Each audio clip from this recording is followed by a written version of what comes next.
Ni saiatuko naiz esplikatzen, guk eskuartean ibiltzen ditugun ideia batzuk, ez? Saiatuko naiz modu ulerterrezean esaten, ez dut beti lortzen, batzuetan esateiate, ez dela oso ondo ulertzen, saiatuko naiz. Eta azken finean, gu hemen egotea, edo gu sorguneakin ikertzen egotea, edo txakun lanean jarrutea, edo abesbatzen kantatzea, edo hemen hizkuntzaren bueltan kezkatxon badugunok biltzen bagara da, seguraski bi arrazoien gatik, ez? Eta lehenengo arrazoia da, inoiz geure buruari galdetu digulako zergatik gure seme-alabak izango diren euskaldun.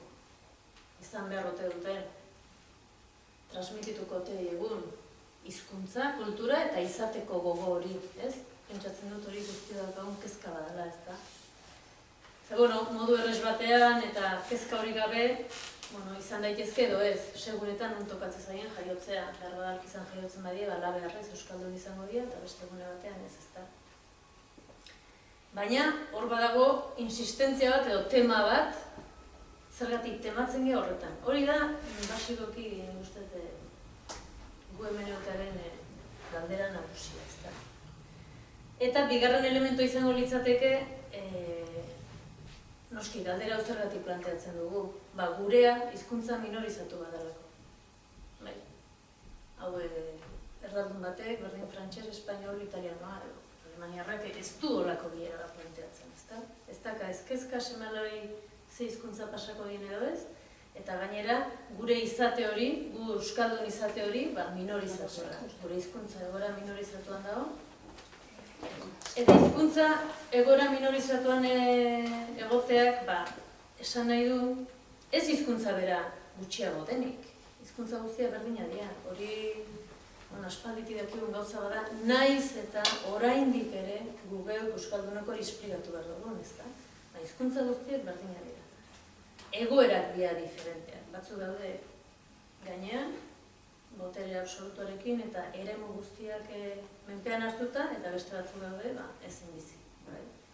Eta munduan barrena, hizkuntza gehienak daude ezin bizirik.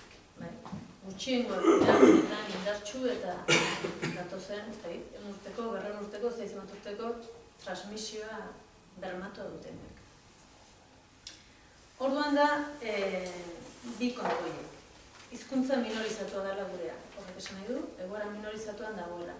Eta guk horrekin esaten dugu, ez da gure ez, baina Jose Azurmendik ere esaten du, Jose Azurmendik da filosofo katedratikoa, EHUkoa, ez duzu ezagutzen, iaz jubilatu zen, eta pentsalari handi bat. Esaten du, hizkuntza minorizatu bat gertatzen dela komunitate minorizatu batean. Ez da bakarrik zure hizkuntza egoera minorizatuan dagoela, baita ere zure hiztun komunitatea, edo behar bada zure gurasoak, aitun amonak edo aurrekoak hizkuntza belaunaldiz belaunaldi pasarazi diguten hoiek bizi zuten komunitatea, bizimodua, eguneroko bizitza hori, nolabait gaur egun hori puskatua dagoelako. Hizkuntza minorizatua eta komunitatea ere puskatua. Eta horrekin batera, kultura, hizkuntza horretan egiten den kultura ere egoera minorizatuan dago. Esan nahi du, kultura hori sortzen dela eta egiten dela, baina baditula hizkuntza handi batek ez dituen bestelako arazo batzuk, demagun ezagutzera emateko, jende guztiak ezagutu dezan, edo liburuen eta iristeko, edo gaur egun transmisioa internetez bidez, edo sare virtualetan egiten bada, edo edabidetan egiten bada, edo eskoletan egiten bada, edo kalean egiten bada, horra iristeko arazoa dituela. Horretik dago egoera minorizatu. Hau horrela izan da, galdetu ezakizu gure buruari, baina zer da hizkuntza? Zergatik tematu hizkuntzarekin baita ere, ez da? Zer da hizkuntzak? Hizkuntzak mundu guztian, orokortasunean esan da, hizkuntza bada komunikatzeko tresna bat, taldean eratzen den zerbait, eta norbeak bere baitan izanagatik ez badu norekin hitz egin, hizkuntza hori, izan daiteke gauza intimo bat, ez da jazanarrena katalan izan bezala, baina esan nahi dut, ez badago talde bat, komunitate bat, hizkuntza hori ez da, ez? Azken finean, hizkuntza komunikatzeko tresna bat izateaz gainera zerbait gehiago da, bai? Zerbait gehiago da. Hizkuntza batek bere baitan dakar, hizkuntza horrekin batera jaso dugun guztia, gure aurrekoen gandik, kultura guztia, eta kultura diodanean bi moduta erabili dezakegu kultura hitza. Bat da, kulturaz ezagutzen duguna, dela kanta, dela bertsoa, dela musika, dela literatura, dela zinema, dela hori, eta beste da kultura zentzu zabalean.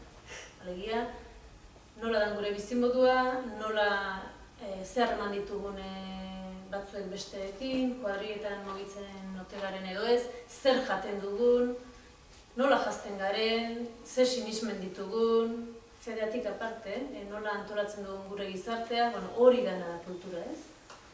Kasu batzuetan, eta gero eta gehiago, herri eta kultura diferenteak termino zabalean egia da oso antzekoak direla, baztagit gu eta Albaceteko bat edo Berlineko bat oso diferente bizi garen ez dakit, gero eta berdinago seguraski, baina garai batean behintzat edo antropologiaren lehenengo adieran bada kultura bakoitzak badu bere jende multzoa arautzeko modu bat.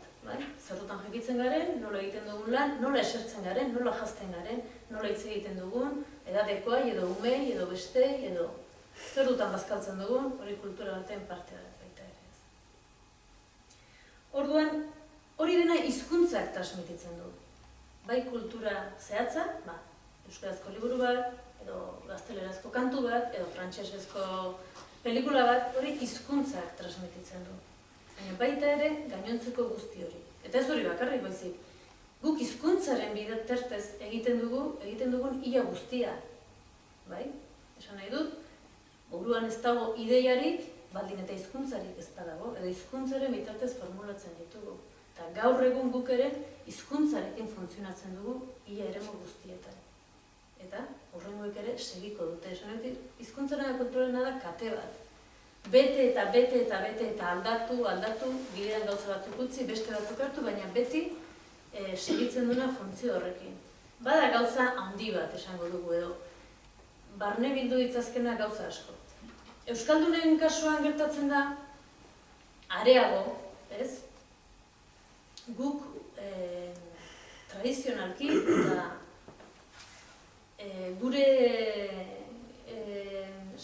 gure identitate zeinua, esateko gu nor gara, ez da, hizkuntza erabili dugu. Hizkuntza erabili dugu. Hau, munduan ez da kultura askotan gertatzen. Ez da gertatzen, seguraski gertatu izan da gehiago, baina badakizu ez gertatzen den egoera minorizatu batean erortzen den hizkuntza kultura eta herri bati gertatzen zaio, motxilara aurrera egiteko motxilan sartu bat dituen gauzak aukeratu behar dituela. Ezin du dena sartu. Orduan bidean, kultura batzuk hizkuntza utzi dute eta salbatu dituzte beraien pentsamendua, edo salbatu dute beraien folklorea, edo beraien jantziak, edo... Guk motxila horretan beti hizkuntzaren dugu. Eta gaur egun arte iritsi gara, zerbait ekarri badugu hizkuntza da. Eta seguraski bidean, beste gauza asko, urgentzia horregatik, bidean utzi ditugu, ez? Orduan, euskaldunaren identitate zeinua da euskara. Euskalduna da euskaraduna, bai? Eta hau, tradizionalki, ni neuk etxean horrela jaso dut. Nire etxean oso beti berezitu izan da. Baina hori euskalduna da, nahiz eta izan bertako norbait. Euskalduna da, esan nahi dut. Euskaraz badaki, bai? Nahiz eta txinoa izan, baina hori euskalduna da. Txinetara da, baina euskalduna da, amerikana da eta euskalduna da, nik horrela jaso dut etxetik. Tradizio hori gure izan da urte askotan, ez da? Egia da, gu garrantzia horri eman dugu. Demagun, Irlandan nortasuna nola zertan oinarritu dute, erlijioan oinarritu dute. Erlijio katolikoan, ez da? Britanikoa protestantea dira eta Irlandarrok katolikoa dira. Naiz eta ez izan fededun, bai? Naiz eta ateoak izan, baina beraien zeinu identitario bat hori da, hizkuntza galdu dute, bai? Edo oso egoera minorizatuan, eta oso atzeratua dago, baina beraien zeinua da, gu katolikoa gara, eta lurralde bat, eta hori, baina hizkuntza britanikoena dute. Gure kasuan, ez da izergatik horretan tematu gara. Eta hori da ekarri duguna, nik ez da izan bat urtetan, 2000 urte, 4.000 urte, 8.000 urte, ez da izen bat urte izan dian, hizkuntza honeaino ekarri duguna. Eta momentu horretan guk eskutan dugu, eta erabaki dugu, edo erabaki dugu, gure ondorengoei ere pasako digula hori. Beraz, hizkuntza kultura guztietan importantea da, kultura horren egitura guztia hizkuntzaren bitartez antolatzen delako, eta gure kasuan gainez guk berezko tradizioa dakarkigu hizkuntzari lotu ez. Gu nor garen esaten duen elementu nagusia hizkuntza da. Beste modu batea esan liteke, beste urrats bat eman dezakegu. Gure kasuan euskera zer da? Gure kasuan euskera da... Euskara jendea da. Euskara gu gara. Gu gara euskara. Guk eramaten dugu euskara goazen toki horretara, eta ara iritsiko da. Edozein toki dela, berdin dit lantokia, isialdia, tabernara, edo ohera, edo dena tokira, guk eramaten dugu, beraz, guk eramaten dugun heinean euskara bada, eramaten ez dugun heinean ez da. Hori da, hizkuntza guztiekin gertatzen dena, eta hizkuntzak bi bide ditu, bat da guk eramaten dugu, eta hizkuntza horrek espazio gehiago ditu, esan nahi dut arrasaten, orain adibide honek ez du asko balio, baina labadora bat euskeraz diseinatzen barin bada, planoa, euskera horrelaino eraman dugu, ezta? Iken bada espainolez, espainola iritsi da, ezta? Hizkuntza guk eramaten dugu, eta aldi berean, hizkuntzak gure baitan ze bide egiten duen. Esan nahi dut, gero eta hizkuntza, gero eta gure baitan landuago, erabilgarriago, gozagarriago izan, orduan eta espazio handiago hartzen du. Gure baitan eta baita beste kanpoko guneetan. Honekin zer esan nahi dut, hizkuntzak badula barne eta kanpo hori ez, eta lotuta dihoa zela ez. Ze askotan, behar bada gure gaztetxoei edo gertatze zaie momentu batean, zergatik zaien gaztelera askoz hizkuntza espresiboagoa ez da. Hori ez da euskeraren, jakin euskeraren problema da, baina ez du hizkuntzak bere baitan problema hori. Problema dute gazte horiek euskerak beraien baitan zenbatenoko sakontasuna duen. Hori ez da gertatzen, errazilo gazte batek askoz hobeto egingo du, eta ez du espainolaren beharrik jergaz hitz egiteko edo edozein moduz kaleko hizkuntza bat erabiltzeko. Orduan hizkuntzak barrenetik egite zaitu eta zuk eramaten duzun tokira. Orduan, edo eramaten du personak edo hizkuntza ez dihoa. Ez personak, komunitatea. Ze bakarrizketan geratzen zara ez da. Orduan, esaten badugu euskara jendea dela, esan dezakegu euskara komunitatea dela. Eta euskarak badu beste ezaugarri bat, eta da, gu gure baitan hizkuntza asko izan ditzakegula, eta hizkuntza horiek ez da bat ezertan borrokan egon, bi hizkuntza, 3, 4, 5, oso inteligenteana gehiago, ikasi ditzazke bere baitan, hori aberestasun bat da, eta hizkuntza horiek erabil ditzazke, baina euskarak edo guk egiten dugu, eta hemen, eta orain, bestela ez dago euskarari. Esan nahi dut, euskara ez du salbatuko estatu batuetako diasporak, edo ez du salbatuko edo guk egiten dugu, edo ez da gertatzen berdin hizkuntza handiekin. Guk espainolez ez egiteak, bilera euskaraz egiteak, ez du esan nahi espainola minorizatzen ari garenik, edo arriskoan jartzen ote danik, ez espainola biztek arrisku hori. Aldiz, bilera hau espainolez egingo bagenu, euskarari espazioik kenduko bagenio, euskararen ahultasuna edo egoera askoz ahulago bihurtuko litzateke. Hori ulertzen da, ez da. Horregatik euskarak, euskara salbatuko da hemen eta orain. Salbatu edo, nahiko bagenu ez da. Baina hemen eta orain dauka urgentzia hori. Zer esan dugu, orain Errumaniatik jendea datorrela ona bizitzera, ez da, eta beraien hizkuntzan, transmitituko die, beraien seme-alabei eta dana dala, ez da. Seme-alaba horiek demagun Errumaniara ez dutela ikasten, bategatik edo bestegatik, edo gurasoek ez dutelako transmititu nahi. Errumaniar hizkuntzari ez zaio ezer pasatzen, Errumaniar hizkuntza biziko biziko dan tokia. Gure urgentzia da, hemen, orain, eta hizkuntza honekin gaudela. Eta guk eramaten dugu, hau ez dela ez dikoa, bai? Bueno, orduan, lehen esan dut, euskera dela,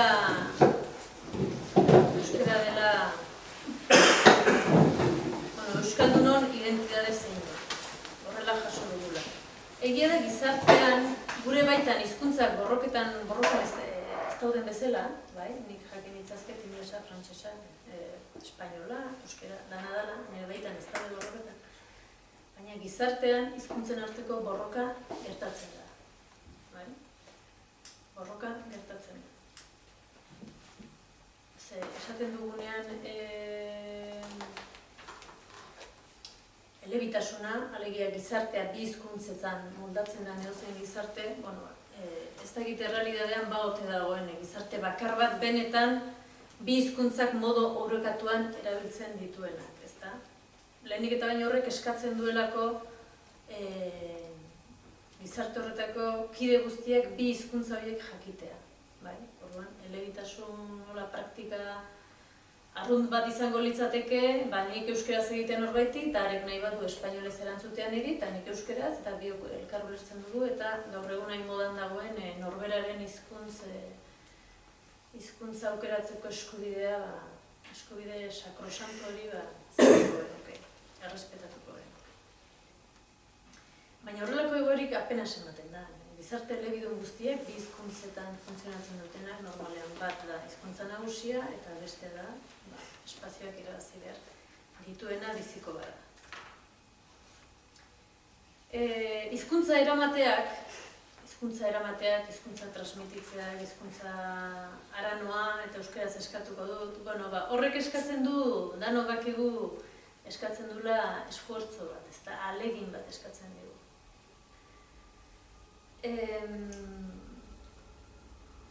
Ahalegin bat eskatzen du. Eta ahalegin bat eskatzeaz gainera, eskatzen du seguraski persona horri baldin eta nik beti errezila ipatzen, eta gero sarratu ikizizkit baina baldin eta ezpada errezildarra esan dut, bere oxigenoa euskera da, eta modu normalean dijoat eskatzen du, errezilien jakina, darba da etorko baliz lasartera, edo jungo baliz bestereko batera,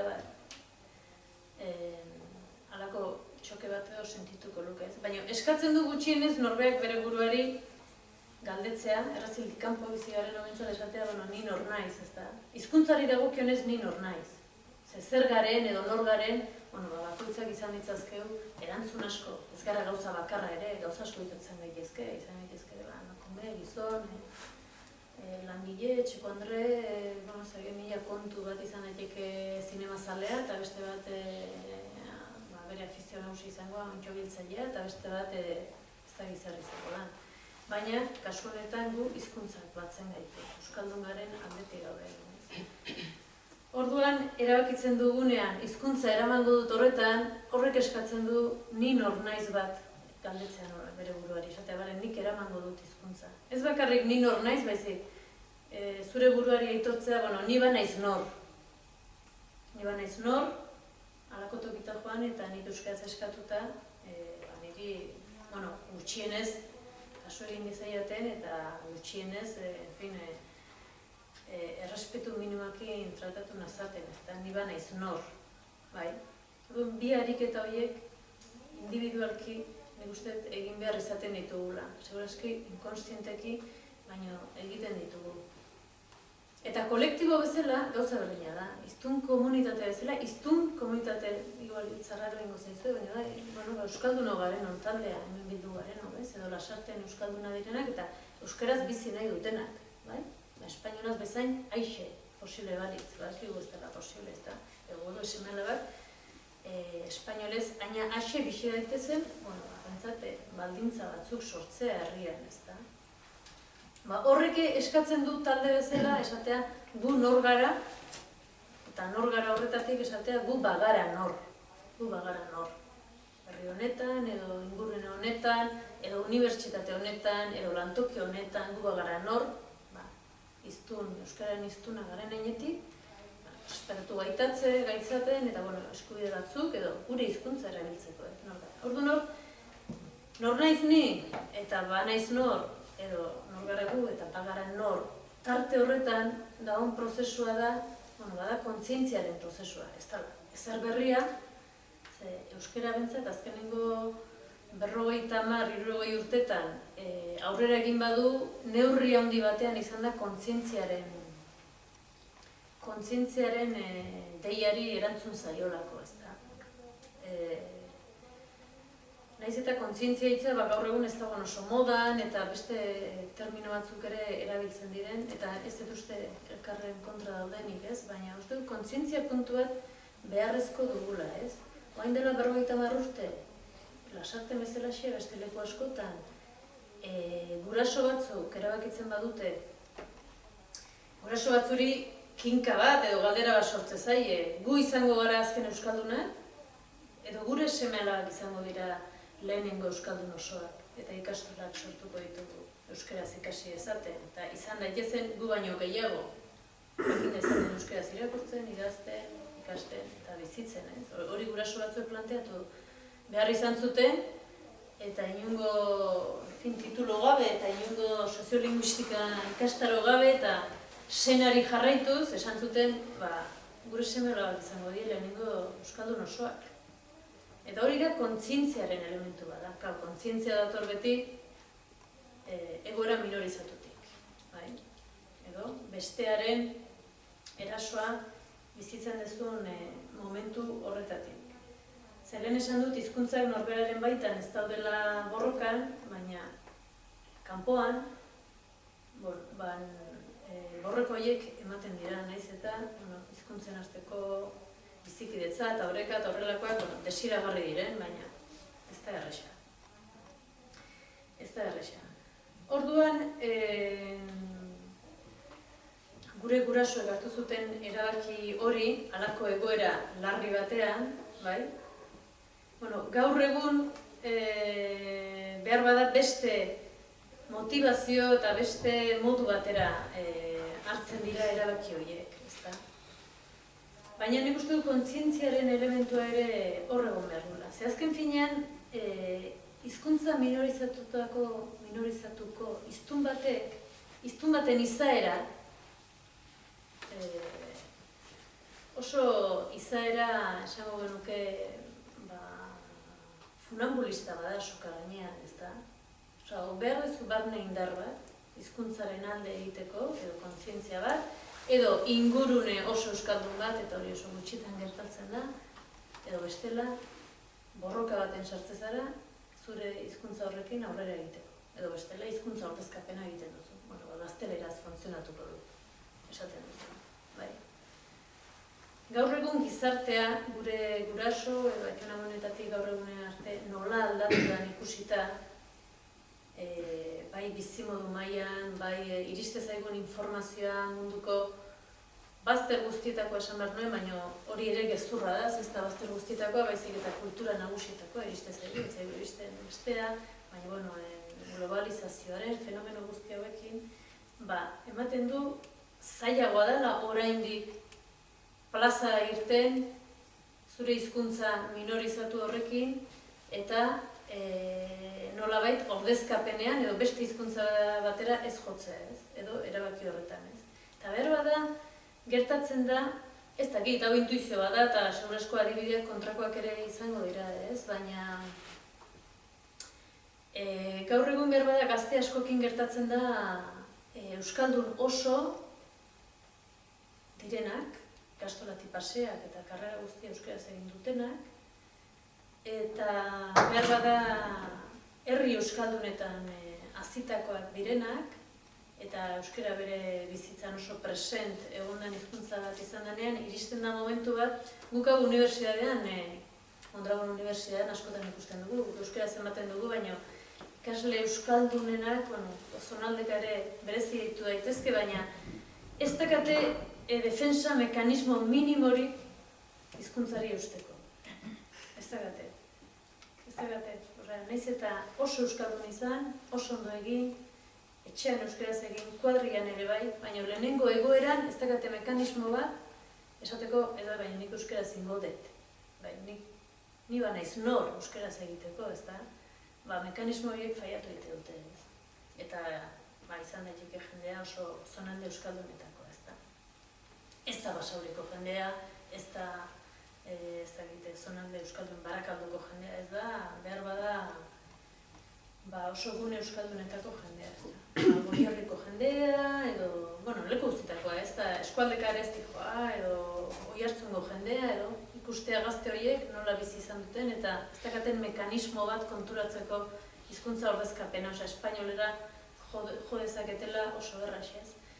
Eta, norbaitek esan dezake, baina gu geu elebidunak gea, hizkuntza ditugu, bat menperatzailea, bat handia eta menperatzailea, ze, behar bada izan daiteke hizkuntza bat handia eta menperatzailea, baina espainolaren kasuan menperatzailea da gaur egun, eta berazkenengo 500 urteko historia osoan, ez gu menperatu gaitolako, baizik, jakina da, eta nortu bezala, Amerika da, Amerikako hizkuntza guztiak suntsitzeko tema berezi izan duelako, ez? Gure baitan daukagu hizkuntza handi bat eta hizkuntza menperatzaile bat, eta gure baitan daukagu hizkuntza menperatzaile horrek txikitzen duen beste hizkuntza bat. Hori ere gure baitan dago, ez da. Orduan horre sortzen da alako dikotomia bat, ez? Orduan guretzako oso errez da hizkuntza ordezkapena egitea. Komodidade absolutoagatik, esan nahi dut. Nik lasai bizi nahi dut, lasai bizi, eta jeki, eta euskaraz egiten badet ondo, eta espainolez egiten badet, arazorik gabe, bai? Nik hori horrela da, dano nahi dugu eroso bizi. Baina minorizatu izatek eskatzen dizu alegin hori egiteak. Eta gainaz, esaten dugun bezala, defensa mekanismo bat gutxienez pixka bat eukitzea aurrera xeokuteko eta esateko, kontuz nahi. Euskara dakizkidea beste hizkuntza batzuk, baina nik euskararen alde, Euskal Herrian, eta, esango dugu, euskaraz eskatzea normal da gizarte batean nik hori eskatzeko eskubidea. Orduan hor badago kontzientziaren elementu bat niretzako importante dena berreskuratzea edo aipatzea, gure gurasoek izan zuten, eta nik uste eta aurrera ere ezinbesteko izango dela hori izatea. Naiz eta batzuetan inpresio izaten dugun, da behar da gazteek dute baita ere inpresio hori, normaltasuna iritsi da euskarara, ez da, normalantxean bizi gaitezkean eta hemen, eta hori ez da egia. Ez da egia, zekero hasten mazai ikusten gure eguneroko bizitza nola dan, ez bakarrik ez dugulako nahi dugulako, baizik eta ezinezko dalako uneko unean euskaraz egin, ez? Eta, benetako gizarte elebidun batean, aukera hori posible izan beharko dut. Aukera horrek posible izan beharko dut. Kontzientziarena bat da. Eta lehen esan dut hasieran, hizkuntza ez dela bakarrik komunikazio tresna, hizkuntza bat edo hizkuntza barneratzea zerbait gehiago da. Komunikazio tresna izan, nik inglesa jakin dezaket komunikatzeko aina. Inglesa komunikatzeko aina jakin dezaket, guain. Nik inglesa dakidan einean da. Pixkat badakit, nik ezin dut esan, nola esan nuke, inglesa naizenik. Linguistikoki ere, esan edo nik inglesa izateko ez dut ezagutzen ez bere kultura, ez zer, justu komunikatzen naiz. Hortik, inglesa izatero edo ingeles kulturaren ezagutza bat eta praktika bat eta nolabait zeratek bitzera alde handia dago, ez. Orduan, lehen esan dut hasieran, hizkuntza badala kultura ere, edo kultura bere baitan dakarrela. Beste modu batea esan dezakegu. Hizkuntza, lehen esan badut, kontzientzia puntu bat behar dela hizkuntza eramateko, zuzua zen lekortara, bat eta eraman nahi baduzu bentzat, eraman nahi badugu, baina demagun hori erabaki dugula. Modu berean, baita ere kulturak balio du, nolabait, edo balio lezake hizkuntzaren aldeko motivazioak indartzeko. Eta nik uste dut, behar bada lasarte horretan adibide bat izan litekela, ez? Nolabait planteatu ezagun beste modu batea. Izan beharrean, kontzientzia, nik kantatuko dut abez batzean kontzientzia duelako eta euskeraz delako eta planteatu ezagun alderantziz. Planteatu ezagun, niri kantatzea gustatzezat, eta nola kantatu baldin eta kantuek letra badute Eta, bueno, ez da igualain garrantzitsu letra kantuak euskaraz ote dian, inglesez edo dian, ez da gallegoz edo beste kultura minorizatutako kantutegiak dian edo ez, baina gozamen edo ondo pasatzeko gune horretan jarri dezagun, ez euskera helburu, jarri dezagun helburua beste bat, ondo pasa, kantatu, pixkat ikasi, kantuak ikasi, jende aurrean kantatu, hori jarri dezagun oxigeno moduan euskera, bai? Hau adibidez, da formulazio bat, nik uste, umeekin ondo funtzionatzen duena. Umeak prest daude intereseko zaien eta ondo pasaraziko dien jardun batean eozin hizkuntzatan aritzeko. Prest daude. Zu baldintza jarri ezaguzu, bai, baina euskeraz da, eta prest daude. Eta prestengo lioke txineraz balitze bai, nik uste du. Elukete edukiko, bete komunikazio arazo bat, baina elukete edukiko esateko, ez, ni espainolez bakarrik, favorez, nik ez. Hume, txineraz, nola izatioz, ez da? Ondo pasatzen dut gustatzen, ez da? Importante hori da, bestea da, oxigenoa jartzea, ez? Orduan, kontzientziaren beste txampona izateke gozagarritasuna, bai? Eta horretan, kultura guain zentzu itxean erabiliko dugu, alegia, kantatu edo bertsoak osatu edo antzerkia egin edo dena dalakoa. Hori izan liteke, euskeraz egitearen hori, izan liteke motivazio bat euskerara hurbiltzeko. Edo zeharbide bat euskerara hurbiltzeko. Edo izan liteke, eta hau konprobatua dago, hizkuntza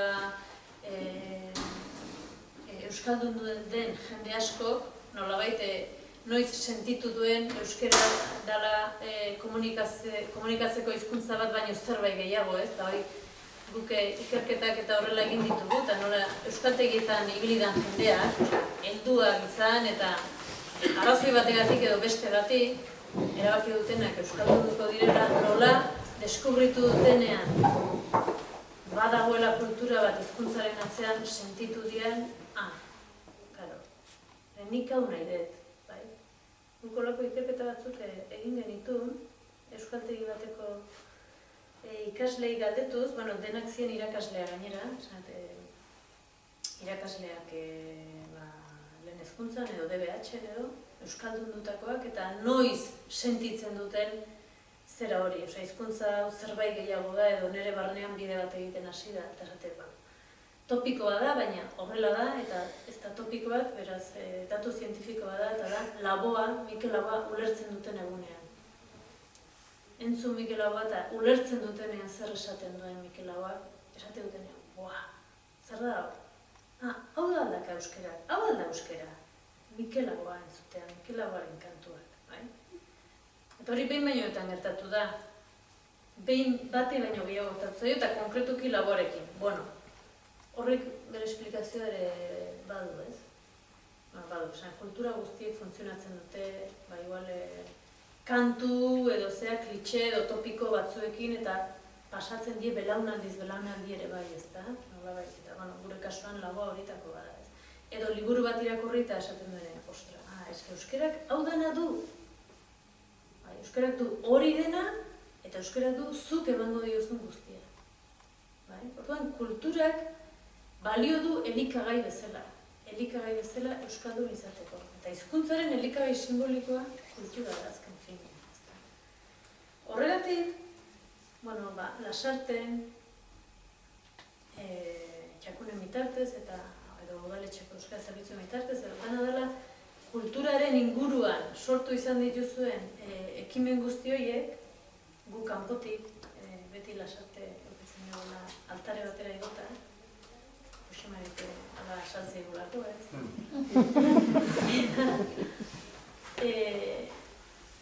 Zuek egiten duzuen bide hori da, kulturaren bitartez hizkuntza bat bizi berritzea.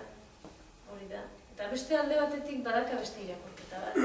Eta da, uste importante dela konturatzea, eta hau ez da gertatzen hizkuntza handiekin behar bada. Edo bai, baina, hizkuntza minorizatu baten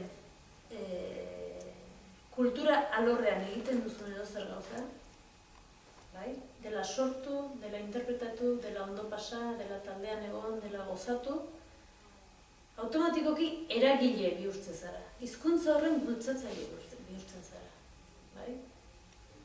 Poeta bat etxean bere poemak idazten, eta pentsatuko du, bueno, nire poema ditut, euskaraz egite ditut, nire hizkuntza darlako, baina, bueno, horiek publikatzen dituen momentuan, behar bada bea konturatu gabe, baina bea ari da eragiletza bat egiten, ari da euskara bultzatzen. Bueno, hori hizkuntza guztietan gertatzen. Gertatzen dena espainolak ez dula, poeta espainol batek ez dakala kezka duki beharrik, ez pentsamendua duki beharrik, ez da ere, espainolaren gaineko ikerlariek ez dutela idea honen beharrik ez dute, bai, ulertzen da, ez da. Baina oso importantea da, horretan dabilen jende guztia eragile dela konturatzea, bai. Nahi eta nahi ez, horrela da. Naiz eta inork euskal sortzaile batek edo beste batek esan ez ni hortik kanpo nago edo euskal edo, bueno, sentitu zaitezke, sentitu zean tokian, baina zuk hizkuntzari ekarpena egiten diozun heinean, hizkuntza hori aukera bat ematen ari zara hizkuntza hori. Eta honekin lotuta esan nahiko nuke, baita ere, pixka bat askotan konparazio egite espainolarekin interesgarria da ikusteko nola dien gauzak, ezta.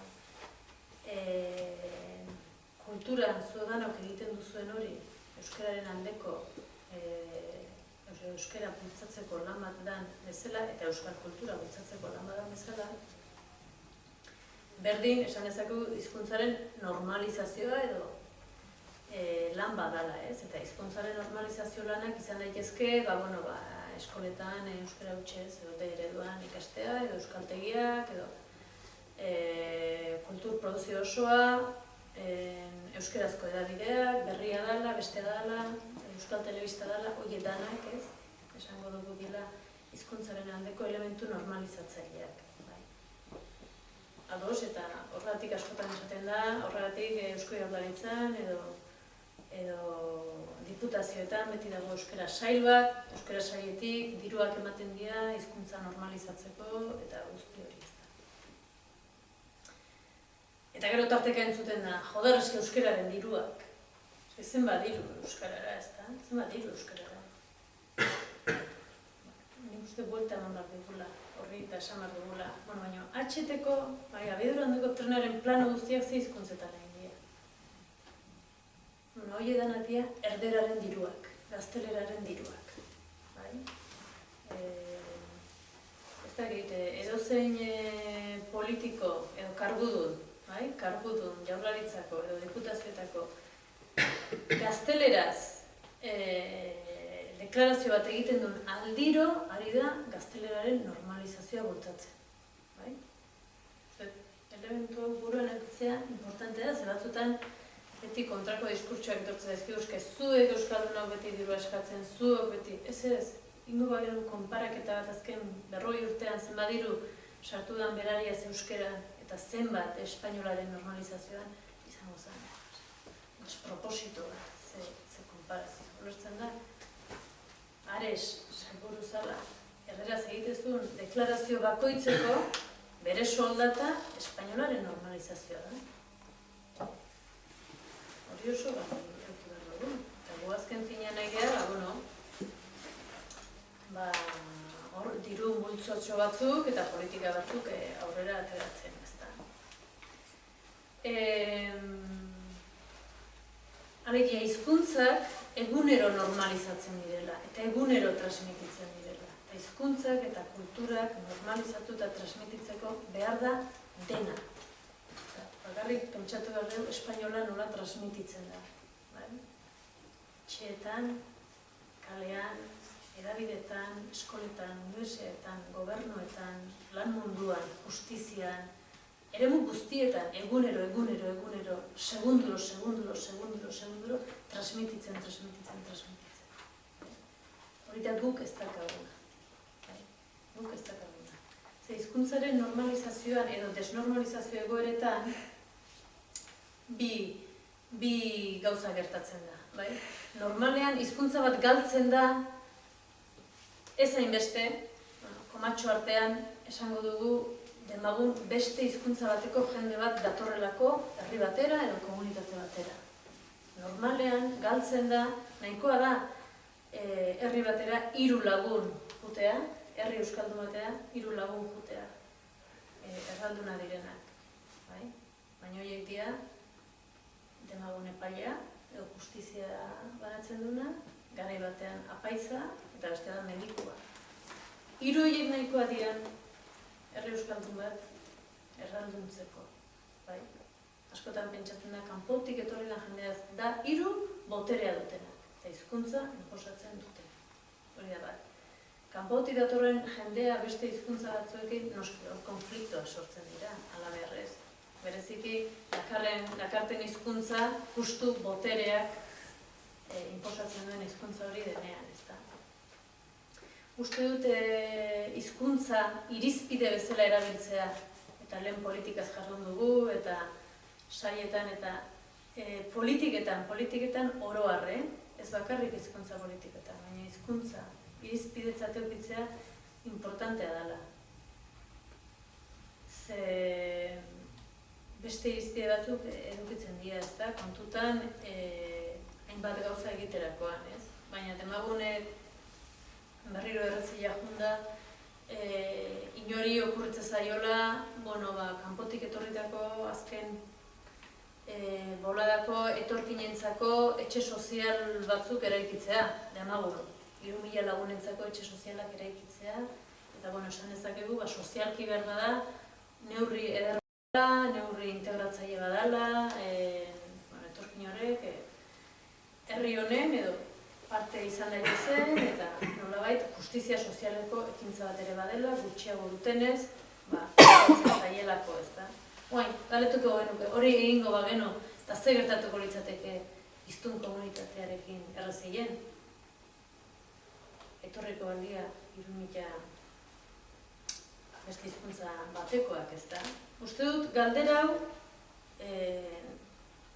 gizarte sozialeko politiketan, edo berdin dite gobernuan, udaletxean, edo baita elkarte batean galdera hori egin behar dula. Eta uste dut, erantzune martzaiola galdera hori. Eta erantzune barin bada, erdaldun duingo luke, errazi, arnazgune bat, euskararen arnazgune bat oso gutxi dituguna, igual berplanteatu da, etxe bizitza horiek egitearena. Zergatik ez kontutan arte hizkuntza irizpide ere. Hau ez da gauza berria, hau Europan egiten da, Belgikan eta horrelakoetan egiten da. Orduan, hizkuntzaren nork nora eramaten duen, hizkuntzari eramateko eskubidea eta nolabait ere autoritatea edo banaizni edo harrotasuna badugun, baita ere hizkuntza hori egiten diren hainbat politiketan, hainbat gunetan, hainbat mailatan uste dut kontutan hartzeko elementu badala. Eta zergatik, berriro, eta zergatik hizkuntza. Esango genuke, lehen esan duan bezala, hizkuntza da azken finean kultura oso bat eta komunitate oso bat nolabait biltzen duen. Eta gure kasuan, herrigintza egiten duen elementu nagusienetako bat. Hori, bukaeran aipatuko dizuet, ez da. Baina, hizkuntzaren, zergatik jarri hizkuntza erdibidean, ez? Nik uste dut, minorizatuta egote honek eskatzen digula diskursoak ere berritzeak, ez? Ez zuek itxiak zarete, intoleranteak zarete, guztian kontrako diskursoan nola eraiki, nola egin, ez? Nik uste dut, momentu honetan diskurso batzuk eratzen ari direla han eta hemen, hizkuntzaren alde. Eta bat da, hizkuntza ekologia esaten dena, batzuek ondo ezagutuko duzuena, ez? Hizkuntza ekologia, zer da hizkuntza ekologia? Hizkuntza ekologia, da, pentsamendu lerro bat edo, nolabait esaten duna, bat, hizkuntza guztiak berdinak dira, bi, hizkuntza asko egon daitezen ona da, hori aberastasun bada, hizkuntza bakoitza bere kultura, bere jendea, bere zera, hori ona da, eta hizkuntza guztiek dute eskubidea arnas hartzeko, bizial izateko. Esango bagenu bezala, naturan, esaten dugunean, diversitatea landarena eta animaliena ona da, gero eta diversitatea handiagoa, orduan eta hobeto, hori da ekologiak esaten duna, eta defendatu inderra hori guztia, hizkuntza ekologia gauza berdin esaten du. Arriskoan dauden hizkuntzak defendatu egin behar dira. Orduan, oso adibide sinplea da esatea, norbaitek esango balu, biologo batek edo ekologo batek esango balu, Euskal Herrian erreketan dagoen karramarro txiki hori desagertzen ari da, beraz, beste karramarro handia, amerikanoa sartu zalako edo karri zalako dana dalako, inbarko dugu, 3 urtez jarriko dugu, erreka batzuk ingo ditugu nolabait itxi, eta bertan ugaldu daitezen bertako karramarroak. Eta gero, halako maila bat edo kopuru batera iristen denean, behar da, juntatu daitezke eta biziko dira elkarrekin. Hizkuntzekin beste hainbeste. Hizkuntzekin arriskuan, edo ez normalizatu den hizkuntzen kasuan ere, hizkuntzaren ekologiak hori esaten da proiektu bat dela. Goazen, babesgune bat sortzea, goazen espazioak ematean nun hizkuntza hori nagusi izango da. Eta horri guk deitzen dugu arnasguneak. Arnasgune bada, momentu honetan bilera hau. Arnasgune bada ikastola bat, arnasgune bada herri bat, arnasgune bada euskarazko kultur sorkuntza bat, arnasguneak. Euskara hutsezkoak, bi hizkuntza ez daudenak, bakarra daudenak. Zergatik, hizkuntza ahul horrek arnas hartu dezan, indartu dadin eta atera dadin. Hori da hizkuntza ekologiak esaten duna, eta uste dut, diskurso honek balio digula, besteen aurrean esateko, euskararen alde egiten dugun guztia, munduko hizkuntza guztien alde ari gara egiten. Incluso espainolaren da frantsesaren alde. Aldiz, frantsesaren da espainolaren alde soilik egiten dana, hizkuntza minorizatuaren kontrakoa da. Hau ulertzen da, nik defendatzen dut euskara, munduko hizkuntza guztien defentsa egin nahi dudalako, baita espainolarena ere. Eta, pentsatzen dudalako, gero eta hizkuntza gehiago orduan eta hori. Horretarako, eman dizaiogun bizitzeko aukera, guneak, espazioak gutxienez. Hori da, teoria bat, asko erabiltzen ari garena, baina uste dute bere zentzua duena. Eta ekologian ulertzen dugun bezala, babestu behar dira halako arbolak, edo halako animaliak, edo putreak, hernion, edo ez da gizer, babestu behar dira hizkuntza. Eta putrearen aldeko babes hori, ez da beste animalien kontra, baizik animali guztien aldeko ekintza da, hizkuntzarekin berdin. Beste bada, pentsatzea hizkuntza euskara egoera minorizatuan egonda, nolabait esango dugu, baztertua edo gutxitua dagoen elementu badala, ez? Zentzu horretan, justizia soziala hitza ere aipatu dezakegu. Justiziazkoa barin bada, demagun gutxien duenari laguntza gehiago ematea, gutxiago duela, halako egoeratan bizi dalako, edo gutxigitasun fisiko edo zerbait gertatzen zaiolako, edo arazoak dituzten umei ez dugu eskatzen aukera berdinak izan ditzaten. Ez, aukera gehiago behar dituzte, hain zuzen, datozelako egoera zerago batetik, ez, prekarioago batetik. Euskararen kasuan berdina da, justizia sozialekoa da, baztertuta edo gutxiagotua dagoen hizkuntza horri aukera gehiago ematea. Eta hori justua da. Eta hori ulertzen dugu beste eremu askotan, eta hizkuntzarekin ere uste eta aplikableak. Eta gero badira gure gizartean, eta hoia, behar badago desbideratzen da ideologikoki edo ez. Badira, hainbat mugimendu nolabait berdintasunaren alde. Feminismoa berdintasunaren alde ari den mugimendu bada, ez da? Edota, demagun, beste adibide jartzarren, gaur egun ez dakit nola izango da hori, baina demagun, langileen baldintzen hobetzearen aldeko mugimenduak, edo langabeen aldeko mugimenduak, ez da? Nolabait dira, borroka batzuk non irtera posizioan atzeragotik abiatzen dienak, desberdintasun bat pairatzen duten horiek aurrera eramaten dutenak, ez da? Eta hor ni ausartzen naiz esaten da, ez ni bakarrik baizik, gero eta gehiago entzuten da. Gure ondoan barin badaude baita ere menperatuak dauden beste talde batzuk, euskara izan liteken bezala edo gutxiagotuak dienak, eta adibide garbiena edo errexena netzako mugimendu feminista da, alegia emakume eta gizonen arteko berdintasuna bilatzen den mugimendu bat. Ez ote du benetan zentzua hartzen mugimendu horrek, benetan hizkuntza minorizatuan edo hizkuntza minorizatuaren alde ere egiten badu. Egia da, feminismoan sartzen bazara, feminismoan topatzen duzu emakumeekin, topatzen duzu gizonekin, eta feminismoan sakontzen baduzu, topatzen duzu pobrezia, emakumeak direlako pobrezia gehien jasaten dutena. Eta horrengo urratsa izango da, esklusio soziala edo gizartetik, bazterrera eratzen dianak ere bai, ez? Kate badago, horrela, ez? Orduan, bide horretan, nolatan ez dezu topatzen hizkuntza minorizatu batekin. Ez dute du koherentzia bat lotzen.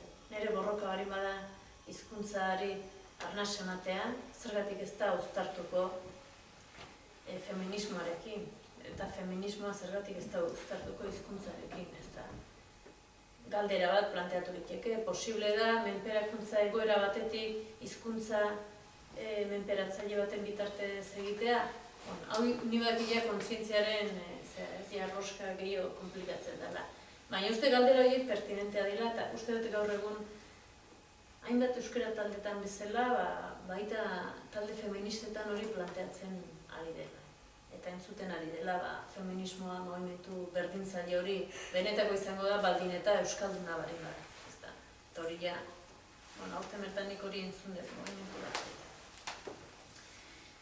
Orduan hori beste diskursoa balitzarek, beste borroka guzti horiek, justizia sozialekoak eta berdintasunari jozten horiek, geure egitea, euskaldun garen einean.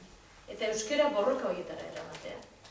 Azken finean, hau igual oso utopikoa da, edo oso jikia da, baina iruditzen zait, ez dela txarra euskararen kontzientzia, edo euskararen kulturaren gozagarritasunagatik, hizkuntzara hurbiltzea, ez dela txarra, ez da ere pentsatzea, gani hizkuntza horretara hurbilduko naiz, edo euskaldun izan da segiko dut bide horretan, euskarak ere eskaintzen didalako nire ingurunea, nire gizartea izan dadila justuagoa, izan dadila bizigarriagoa, izan dadila aurrerakoiagoa, edo esango dute, nolabait esperantza bat emango diona gizarte honi, ez da.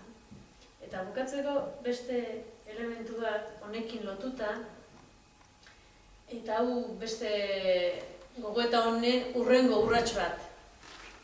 Eta hau ez da nire, hau beste jende batena da, baina planteatu dute, euskararen erabilera, azkenengo datuek esan dute, estankatu egin dela. Naiz eta ezagutza, tarteka gorantzuan, baina erabilera gaur bota duela, hor dagoela kopuru batean aurrera egitez duena eta inkluso jaisten ari dela. Eta orduan galdera da, aurreko diskurso horrekin lotuta, gaur egungo gizarte honek, gizarte globalizatu, gizarte desente injusto, gizarte ez dakit, pixka bat lehiakor eta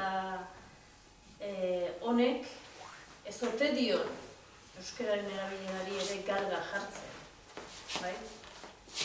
Ez ote dion galga jartzen. Alegia, ez ote genuken gizarte aldatu beharko, izan dadila gizarte bat berdinzaleago, errespetu gehiago izango duena diferentziarekiko, eta horrek ahalbidetuko duela erabilera hori ere, nolabait, handiagoa izatea. Galdera handi xamar bat, baina igual, ez da handi xamarra da, baina igual ibili bardan galdera bat da jakiteko beretan horrek eraginik duen edo ez duen. Eta bukatzeko, lehen esan dudan hasi nahiz esaten, ez da hizkuntza nolabait dana dala, ez da, dana dala. Eta gure kasuan, dana baino gehiago gainera, ez da. Irakurriko dizuet, lehen aipatu dut Josia Zurmendi. Josia Zurmendik hizkuntza nun kokatzen duen erregintzan. Esan dizuet Josia Zurmendik esaten duela hizkuntza minorizatuak posible direla bakarrik komunitate minorizatuetan edo herri minorizatuetan. Hori ez dela ezaugarri simple bat baizik horrek sustrai sakonak dituela, ez da. Eta Josia Zurmendik esaten du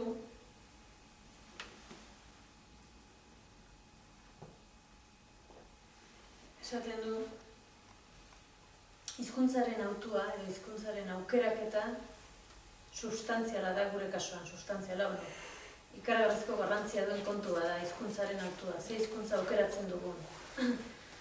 Eta kasu honetan euskaldun hori ari zaigu, esaten du, herri bat gauza askok egiten du. Lanak, historiak, musikak, tradizioek, klimak, paisajeak, mendiek, itsasoek, lautadak, eta batez ere hizkuntzak egiten du herria. Hizkuntzak egiten duela baino gehiago, herri bat bere hizkuntza dela esango nuke. Izan ere, hizkuntza ez dago lurralde, tradizio edo ekonomiaren maila berean. Hizkuntza ez dago ekonomian edo tradizioa edo lurraldearen maila berean. Faktore bat gehiago balitz bezala. Alderantziz, beste faktore guztiak hizkuntzaren barruan dute bere lekua. Hizkuntzaren barruan dira eraginkorrak, hizkuntzaren barruan bakarrik dira eraginkorrak herria egiteko, herrigintza egiteko. Jose Zormanik ez du esaten, gu gara gure lana, gure ekonomia, gure lurraldea, gure paisajea, gure hizkuntza. Ez esaten du, hori danak daude hizkuntzaren baita. Eta hizkuntza hori da, hizkuntza horretan egiten badugu gainontzeko guztia, hori da modu bakarra herrigintza egiteko. Herri hau eraikitzeko. Ni horrekin erabat ados, horregatik irakurriak jakin. Eta uste dut horre laburbiltzen dela pixka bat, ez? Eta hau euskaldun hori ari zaigula, esan nahi dut, planteatzen zaigulako guri herrigintzaren, bai herrian eguneroko bizitzan, baina baita ere herri honek zer izan beharko lukeen, ambizio politiko edo beste eremu batzuetan planteatzen dalako, ze hizkuntza euskara nun kolokatuko dugu eta horrelakoak. Esaten du, zentzu bakarra da hori dana euskaraz egitea, bestela ez du zentzurik herrigintzak. Ez da herrigintza bat izan du. Esan, nik bota beharko txapa,